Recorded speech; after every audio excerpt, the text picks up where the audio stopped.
Alright, guys. So, like I said, this is the second comic book review I'm doing today, and that is Spawn, Enemy of the State.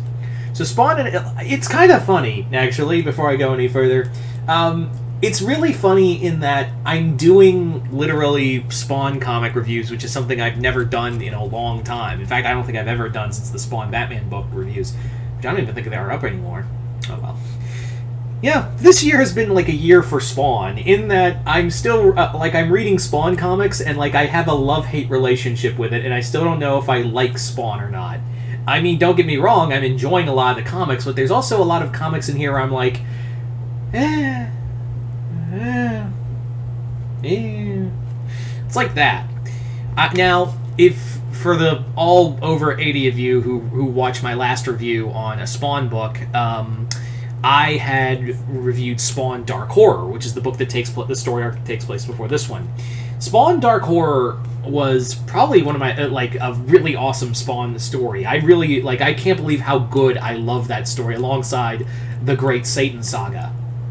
Excuse me, the Satan War Saga. And that one was just fun. That one was like a legit good story. The Dark Horror was a legit good story. So this picks up where that one left off, in that at the end, Spawn captured a rapper who was possessed by a demon, a demon posing as this white rapper, and he revealed himself to the world. So this is where we leave off, is because Spawn kidnaps him, causes a lot of buzz, then brings him back in the middle of Times Square, and then he gets captured.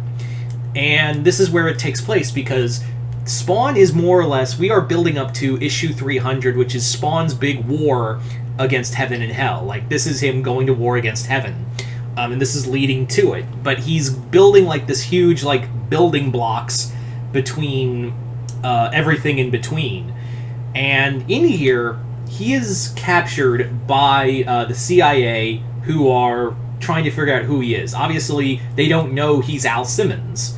And it's very interesting to note that, Spawn essentially is more or less being the master manipulator here. He's just basically being I'm going to let myself get the shit beaten out of me over and over again as I try to get what I want, which is in this maximum security facility.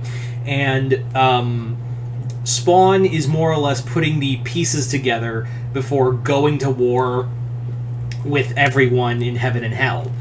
So, and the reason why he's doing this is because this is, again, going back to Satan War Saga, where Al's wife was murdered, and this is him getting his revenge, even though he did save her soul. But as we already know, Al Simmons doesn't really think things through. If you know your Spawn books, then you know Al Simmons is not known for the grand design. Anyway, so this comic is brutal. This is a brutal, violent book. This is, again, it's an Image book, and again, Jason Shawn Alexander does the artwork for here, and it's this dark, almost kind of Dave McKean kind of artwork, like you saw in Batman Arkham Asylum, A Serious House on a Serious Earth. It's very much like that artwork. It's a very visceral and very horror-induced. Everything just has these off-put centers, and they're all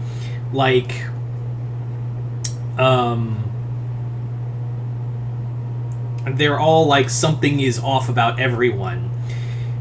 This Spawn book is a lot more heavy pacing, though. I will say that I did like this one a little less, in that this book kind of chugs along and goes at a snail's pace, because this runs into the classic Todd McFarlane thing of this moves better, this chugs along when we could have done this in 3 parts. 4 parts maximum. This is a 6-part story, and I feel we could have settled this at 4 maximum. This is a comic that basically drags itself out and runs through the whole gambit of, I'm going to be doing this at snail pace, look at the cool artwork, isn't it cool, and then piece together the story on a whole. That's not to say that there aren't bad things in here. It's actually kind of fun to see Spawn be like, you know, this scary monster in the shadows that Todd McFarlane always like talked about of wanting Spawn to be in the begin, like from the start, and also like scare all these, you know, high-ranking government officials, and it's just more of a horror show than anything else. Yeah, it's a lot of fun. I will say, though, that there is some things in here. Also, before I go into a little more that of other things, this is, if you were an early Spawn, if you read Spawn way back in the 90s where, you know, Spawn was king, then you'll probably see, like, you know, this is more or less like a nod to all of you, because this comic deals with a lot of, like, classic Spawn villains. Cygor, Overkill, The Curse, The Freak.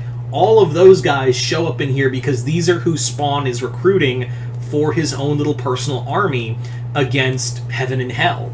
So that's the story of here, is that Spawn is more or less going on this massive recruitment drive, and this whole thing was to get Overkill because that's who he was missing, was getting Overkill, and the only way to do that was to get into this facility. Well, there's plans upon plans.